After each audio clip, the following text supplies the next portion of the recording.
गुरुर्ब्रह्मा गुरुर्विष्णू गुरुर्देव महेश्वरः गुरु साक्षात् परब्रह्म तस्मै श्री गुरवे नमः। शंकरं शंकराचार्यं केशवं बादरायणं सूत्रभाष्यकृतो वन्दे भगवन्तौ पुनः पुनः। विचार सागर रहस्य तरंग चौथा, हेडिंग 18-19-20। हेडिंग 18 कल्पिताची निवृत्ती विषयी शंका व समाधान। पाठ क्रमांक 32। शिष्य म्हणतो, महाराज, रज्जू ज्ञानाने रज्जू अधिष्ठान चैतन्याचे ज्ञान होतं आणि ते चैतन्य कल्पित सर्पाला अधिष्ठान आहे। कोणतं? रज्जू अधिष्ठान चैतन्य। म्हणून सर्पाची निवृत्ती म्हणणं योग्य आहे, किंवा रज्जू अधिष्ठानाचं ज्ञान झालं की सर्पाची निवृत्ती होते, कल्पित सर्पाची। परंतु सर्पज्ञानाला अधिष्ठान तर अंतःकरण उपहित साक्षी चैतन्य असून ते रज्जू अधिष्ठान चैतन्य म्हणून वेगळं आहे। कळलं का? मग रज्जू ज्ञानाच्या वेळी साक्षी चैतन्याचं ज्ञान तर होत नाही, मग कुणाचं होतं? रज्जू अधिष्ठान चैतन्याचं होतं। मग अज्ञात साक्षी चैतन्य आश्रित, अज्ञात म्हणजे साक्षी चैतन्याचं ज्ञान होतं का? नाही हो। असणारे साक्षी चैतन्य आश्रित असणाऱ्या सर्पज्ञानाची निवृत्ती कशी काय होईल? मग कळलं? कारण साक्षी चैतन्याचा अज्ञात आहे, मग कसं काय होईल सर्पज्ञानाची निवृत्ती? बरं, सर्पज्ञानाच्या निवृत्तीला तर साक्षी चैतन्य ज्ञानाची आवश्यकता आहे, आणि रज्जू ज्ञान काढते तर अज्ञात आहे। याचं समाधान सांगा। श्रीगुरु म्हणतात, याचं एक उत्तर असं आहे की जेवढी ज्ञान म्हणून आहेत तेवढे विषयावर अवलंबून असतात। जसा विषय तसं ज्ञान। विषय असेल तर ज्ञान असणार, आणि जसा विषय असेल तसं ज्ञान असणार। विषय निवृत्त झाला की ज्ञान आपोआपच निवृत्त होत। दुसरं उत्तर असं की निवृत्ती ही दोन प्रकारची आहे। निवृत्ती किती प्रकारची आहे? दोन प्रकारची आहे। एक कारणासह कार्याची जी निवृत्ती, ती आत्यंतिक निवृत्ती। कारणासह कार्याची जी निवृत्ती ती आत्यंतिक निवृत्ती,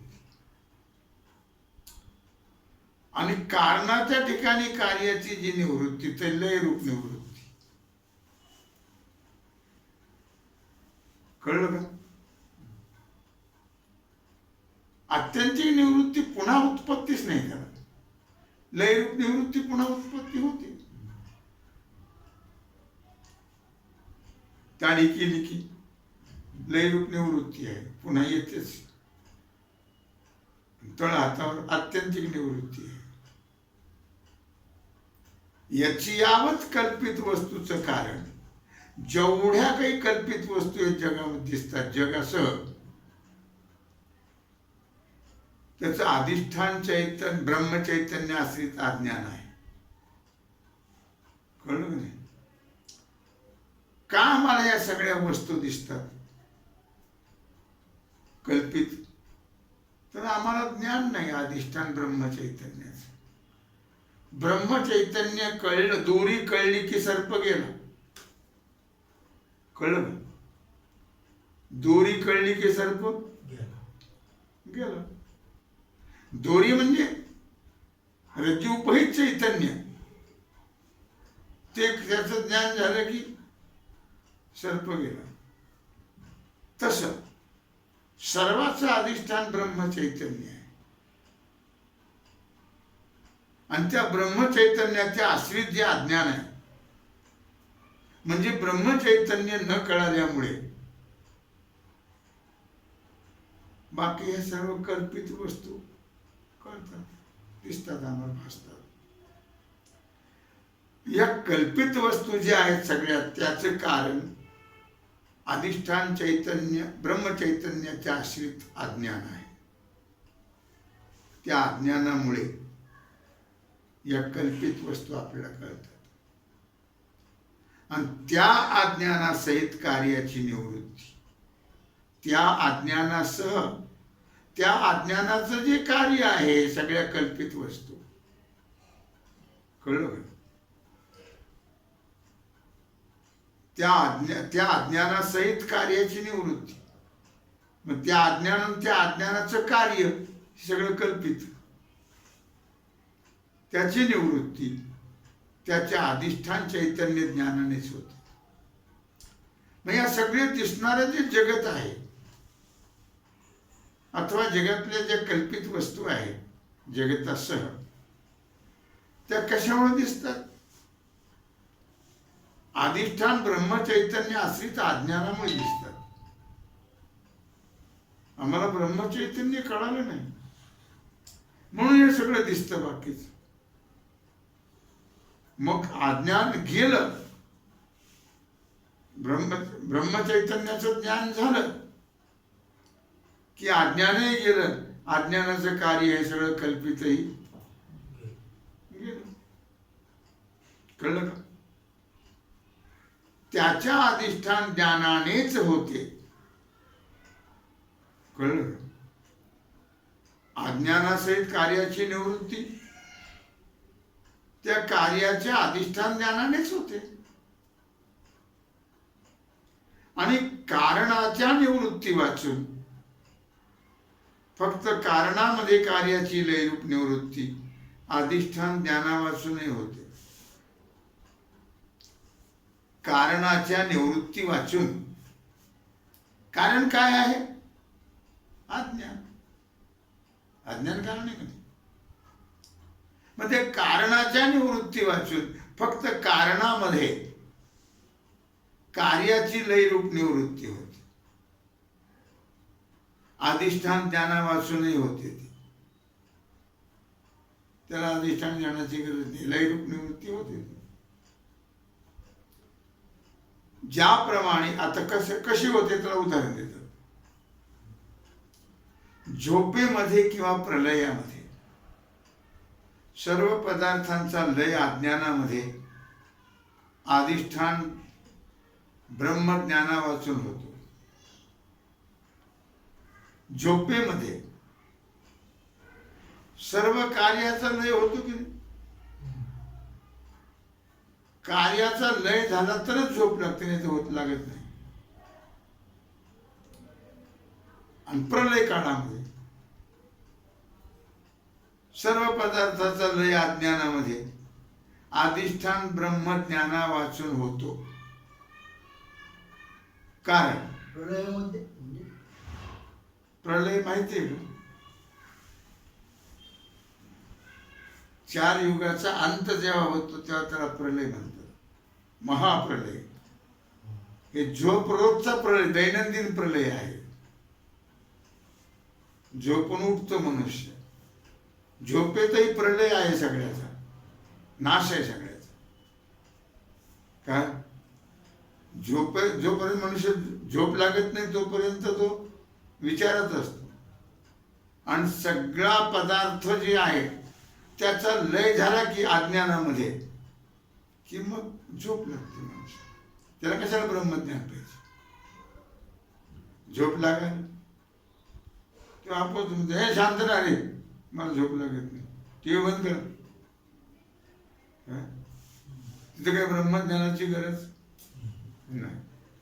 कारण त्या काळी सुख दुःख भोग देणाऱ्या जीवाच्या कर्माचा अभाव असतो, किंवा झोपेत किंवा प्रलयात. म्हणून तो सुखाने झोपलो होतो म्हणतो. जागा झाली पुन्हा चालू हं? त्या झोपेमध्ये किंवा प्रलयामध्ये सुखदुःख भोग देणाऱ्या जीवाच्या कर्माचा अभाव होतो. कर्म त्यावेळी लय पावतात. जोपर्यंत भोग देणारे कर्म समोर असते तोपर्यंत झोप येतच नाही. झोपच लागत नाही. झोप कशी काय झोप लागेल? तुम्ही जर विचारच करत राहिला कर्माचा तर झोप लागणार नाही. तुम्ही निवांत सगळ्याच निवृत्ती करून निवांत जेव्हा होल तेव्हा झोप लागते. एखादा विचार डोक्यात आला की झोपेचं पंचनामा. सगळ्या विचाराची निवृत्ती व्हावी लागते तेव्हा झोप. हा सगळ्यांचा अनुभव आहे. किंवा जगताचा प्रलय होणार नाही. काय कर्म जोपर्यंत आहे तोपर्यंत जगताचा प्रलय होणार नाही. मग कर्माचा अभाव झाला की मग जगताचा प्रलय होतो किंवा झोप लागते. दोन कार्य वेगळे वेगळे आहेत पण अभाव सांगायचा आहे दोन्ही कार्य कारणामध्ये. त्याप्रमाणे सर्पाची निवृत्ती तसं बरं का आता तसं या उदाहरणाप्रमाणे कर्माचा लय होत नाही तोपर्यंत झोप लागत नाही. कर्माचा लय होत नाही तोपर्यंत प्रलय होत नाही. तसं सर्पाची निवृत्ती रज्जू ज्ञानाने होते.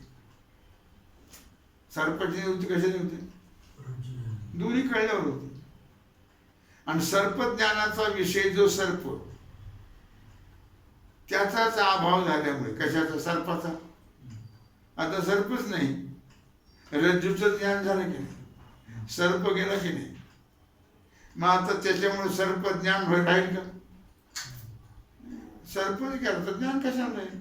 त्याचाही लय होणार.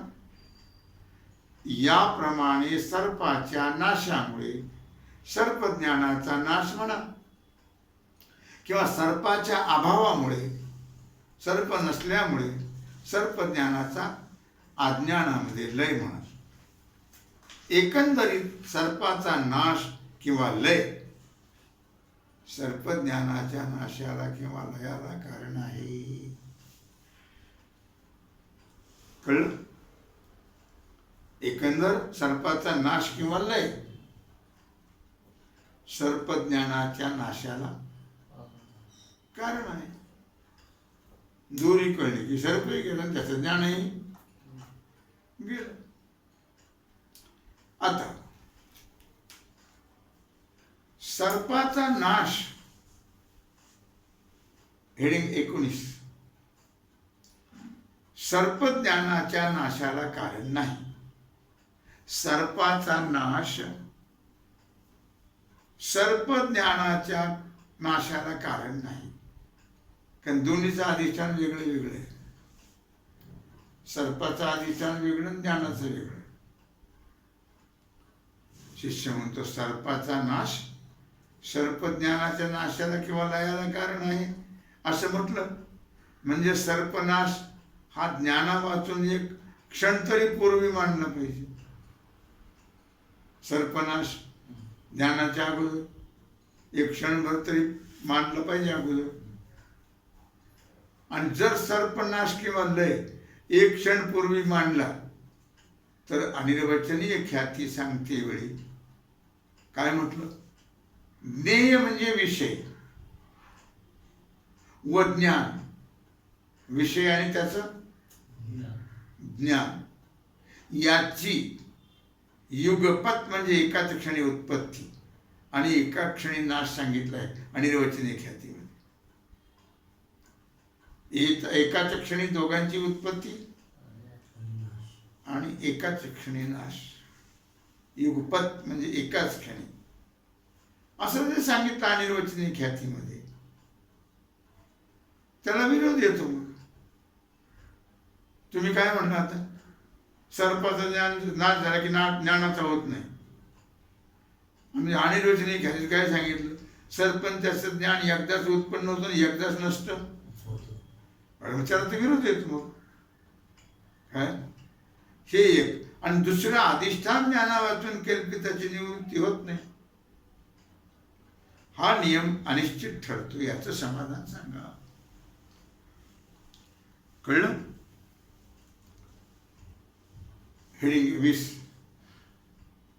अधिष्ठान ज्ञानानेच सर्प ज्ञानाचा नाश. श्रीगुरु म्हणतात, तुझी शंका घेतली ना, त्याचं समाधान ऐक. आता अधिष्ठान ज्ञानाने कल्पिताची निवृत्ती होते हा सिद्धांत आहे, आणि तो सांगतो अधिष्ठान ज्ञानाने कल्पिताची निवृत्ती होते.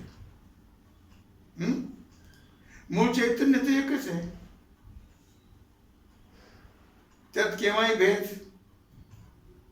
चैतन्यात कुठे भेद आहे. असं असताना रज्जूपही चैतन्य, अंतःकरणोपही चैतन्य, घटोपही चैतन्य, असे चैतन्याचे भेद विषय समजून देण्याच्या सोयी करता रज्जू, अंतःकरण, घट इत्यादी उपाधीमुळे भेद केले.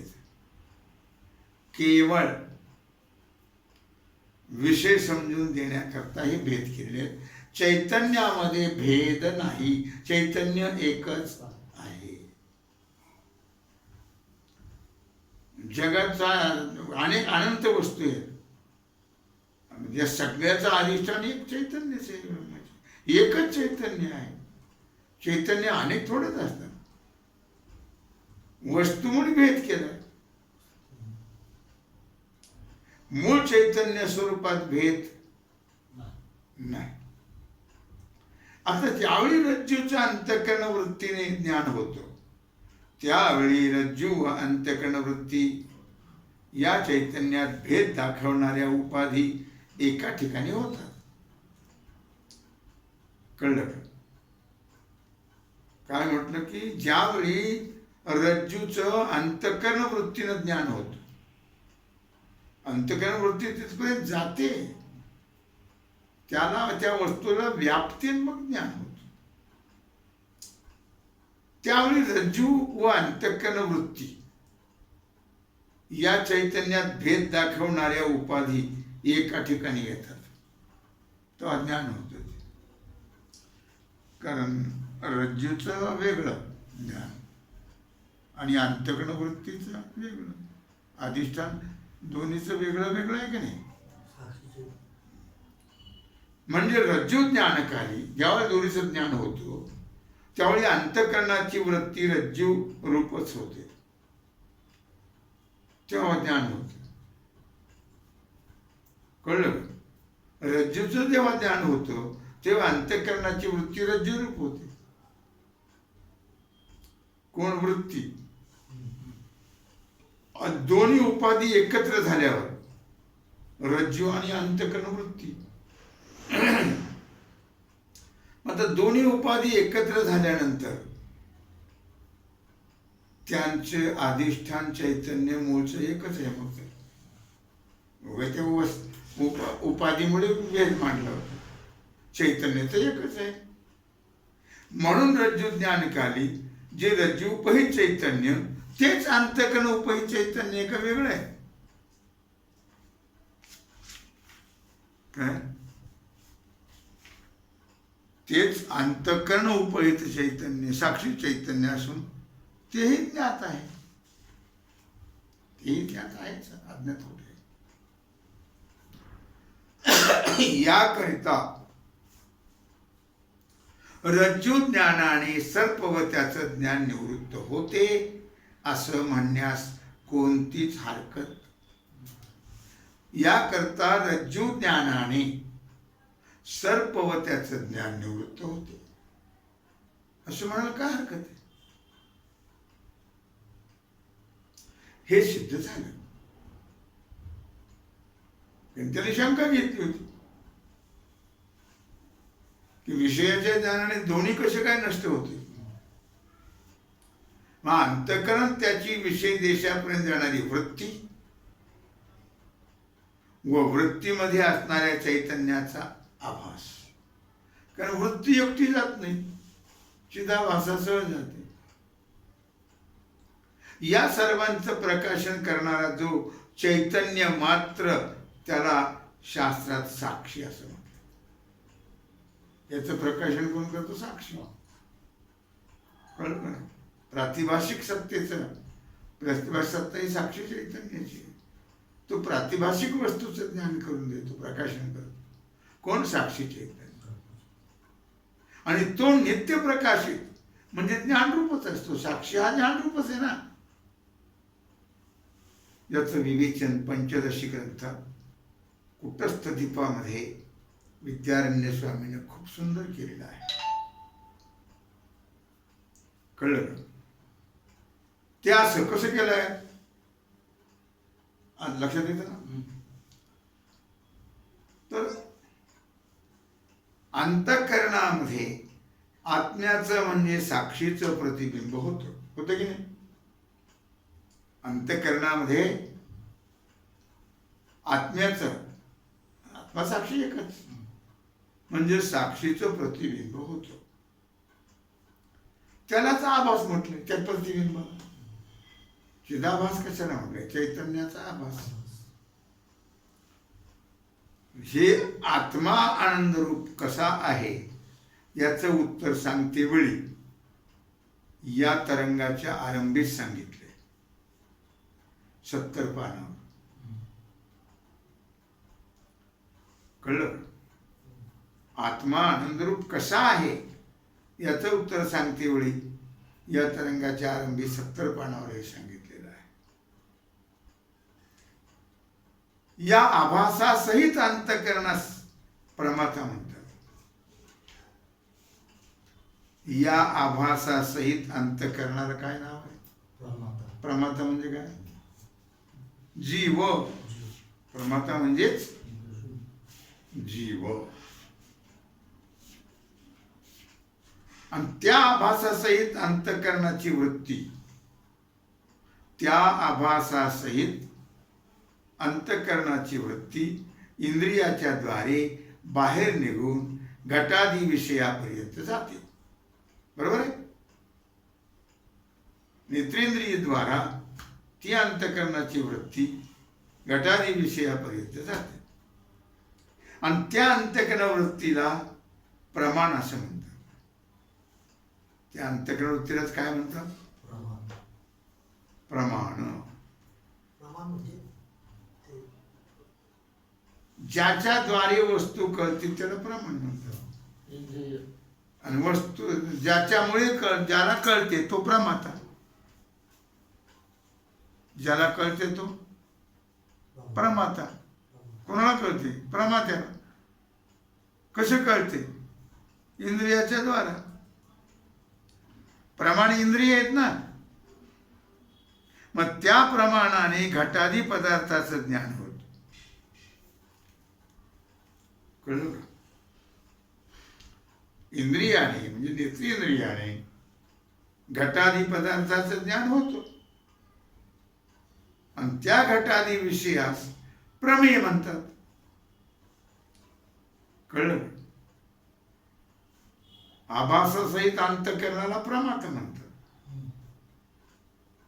अंतःकरण वृत्तीला प्रमाण म्हणतात. प्रमाण म्हणतात. आणि घटादी विषयाला प्रमेय म्हणतात. प्रमाता प्रमाण विषय ही त्रिपुटी आहे. प्रमाता प्रमाण प्रमेय. जेव्हा साभास अंतःकरण वृत्ती घटाधिकास व्यापते. साभास अंतःकरण वृत्ती म्हणजे आभासासह अंतःकरण वृत्ती बाह्य घटादी पदार्थाला व्यापते. तेव्हा प्रथम घट आहे एवढं ज्ञान होतं. घट आहे एवढं ज्ञान. नंतर ते घट ज्ञान प्रमात्यापर्यंत येऊन पोहोचलं म्हणजे मग मी घट जाणला असं ज्ञान होतं. घट आहे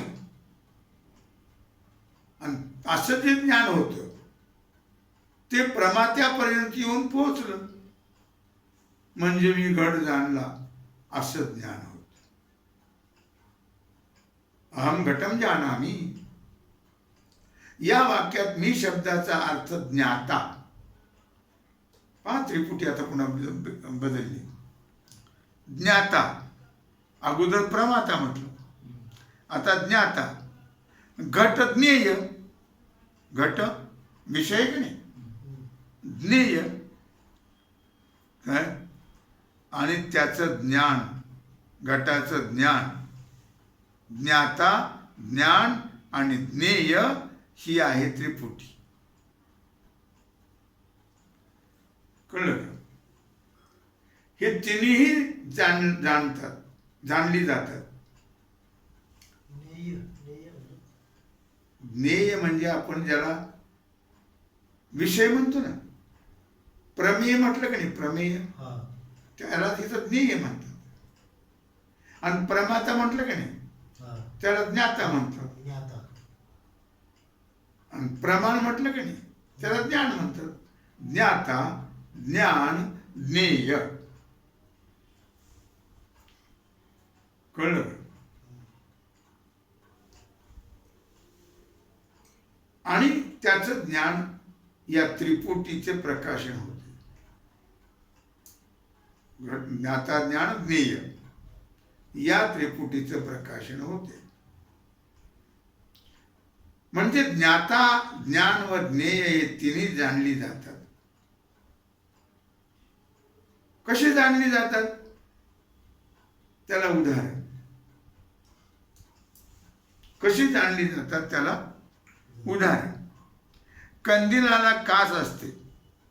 प्रथम कंदिलातील मुख्य दिव्याचा प्रकाश काचेत येतो, त्या ज्योतीचा, आणि तिथून बाहेर पदार्थापर्यंत जाऊन तिथल्या पदार्थाला प्रकाशित करतो. प्रथम काचेतील प्रकाश आपण ज्ञाता समजू, तुम्हाला समजण्याकरता. तो विषयापर्यंत जातो बाहेर, त्याला ज्ञान समजू. आणि ज्या पदार्थाला त्याने दाखवलं त्या प्रकाशाने त्याला ज्ञेय समजू.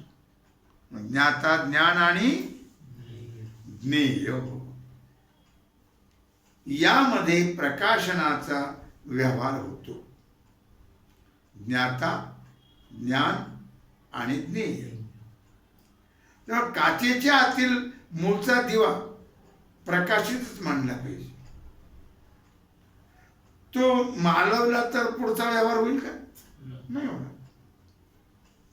त्याप्रमाणे जेव्हा साभास अंतःकरण, तसं या उदाहरणाप्रमाणे ज्ञाता साभास अंतःकरण वृत्ती रूप ज्ञान, साभास अंतःकरण ज्ञाता, साभास अंतःकरण वृत्ती रूप ज्ञान आणि घटादी विषय ज्ञेय यामध्ये मी घट जाणला एवढा व्यवहार झाला या तिन्हीनं.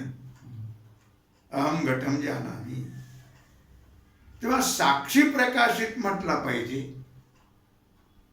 साक्षी जर अज्ञात मांडला तर कंदिलातील दिवा मालवल्याप्रमाणे ज्ञाता, ज्ञान, ज्ञेय या त्रिपुटीचा व्यवहारच होणार नाही. यावरून सर्व त्रिपुटीचं ज्ञानकाली साक्षी ज्ञात असतोच. त्रिपुटीचं ज्ञान असताना साक्षी हा ज्ञात असतो. अर्थात रज्जू ज्ञानकालीही साक्षी ज्ञात आहे हे सिद्ध झालं. आणि तो साक्षी सर्प ज्ञानाचा अधिष्ठान असून, कोण? साक्षी. त्यालाच अंतःकरण उपही चैतन्य म्हटलं. रज्जू ज्ञानकाली साक्षीचं ज्ञान आहे. म्हणून सर्प ज्ञानाचा नाश संभवतो हे सिद्ध झाले. पुंडलिक वरदे हर विठ्ठल श्री ज्ञानदेव भगवान की जय. झालेली सेवा भगवत चरणी समर्पित.